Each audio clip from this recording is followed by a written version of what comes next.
ትንሽዬ ናት፣ በተፈጥሮ የታደለች ደግሞም በተፈጥሮ የተበደለች።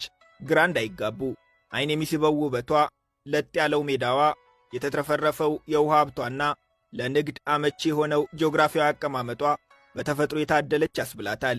ተቃራኒውን ካየነው ግን ከብረት የጠነከሩ ምርጥ ልጆች ባይኖሯት ኖሮ 50 ከመቶ የቆዳ ስፋቷ ገና ድሮ በባህር በተዋጠ ነበር። ስሟ ገናና ከመሆኑ የተነሳ ትልቅ አገር ትመስለናለች እንጂ እሷስ በቆዳ ስፋቷ ከኢትዮጵያ በ27 እጥፍ በሕዝብ ብዛቷም በ11 እጥፍ ታንሳለች። በኢኮኖሚ ሲሆን ግን ተቃራኒውን ያስቡ። በ1.1 ትሪሊየን ዶላር ጂዲፒ በ62500 ዶላር የነፍስ ወከፍ ገቢ የምድራችን 17ኛዋ ሀብታም አገር ናት ኔዘርላንድ። ሆላንድ የሚሏትም አሉ። እነሱ ግን ሆላንድ ሲሏቸው ለምቦጫቸውን ይጥላሉ። ከሁለት ግዛቶች ውጪ ሆላንድ የሚለው ስም ሀገራችንን የመወከል አቅም የለውም ይላሉ። በሀገሪቱ ከሚገኙ 12 ግዛቶች ሆላንድ የሚባሉት ሁለቱ ብቻ ናቸው፣ ሰሜን ሆላንድና ደቡብ ሆላንድ። በእርግጥ ሆላንዶች ሁለት ብቻ ይሁኑ እንጂ በመላዋ ኔዘርላንድ ደምቆ የመታየት አቅም አላቸው። ከአጠቃላይ የኔዘርላንድ ሕዝብ 38 ከመቶ የሚገኘው በእነዚህ ሁለት ግዛቶች ውስጥ ነው።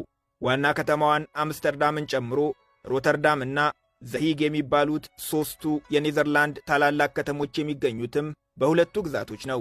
ያም ሆኖ ኔዘርላንዳውያን ሀገራቸው ሆላንድ ስትባል ደስ አይላቸውም። ልክ ስኮትላንዶች ወይም ዌልሳውያን ሀገራቸው እንግሊዝ ስትባል ደስ እንደማይላቸው ማለት ነው። ምዕራብ አውሮፓዊቷ ኔዘርላንድ የ18 ሚሊየን ሕዝቦች አገር ናት። ኔዘርላንድ የሚለው ስሟን ወደ አማርኛ ብንቀይረው ዝቅ ያለ መሬት የሚል ትርጉም ይሰጠናል። የምድራችን አጭሯ አገር ልንላት እንችላለን። ምክንያቱም 26 ከመቶ የአገሪቱ ክፍል ከባህር ጠለል በታች ነው የሚገኘው። ቀሪው 50 ከመቶ ደግሞ ከባህር ጠለል በላይ ያለው ከፍታ 1 ሜትር ብቻ ነው። በዚህ ጥረቷ ምክንያት የሚቀልዱባትም አሉ። አንዳንዶች የኔዘርላንድ ከፍተኛው ቦታ ለመኪና ፍጥነት መቀነሻ የሠራችው ስፒድ ብሬከር ነው ሲሉ፣ ሌሎች ኔዘርላንድን ለመጎብኘት አውሮፕላንም መኪናም መሳፈር አያስፈልግም፣ ሙሉ አገሪቱን ለማየት ወንበር ላይ መቆም በቂ ነው ሲሉ ያላግጡባታል። ኔዘርላንድ ምን ያህል አጭር እንደሆነች በንጻሬ እናሳያችው። ኢትዮጵያ ከባህር ጠለል ያላት አማካይ ከፍታ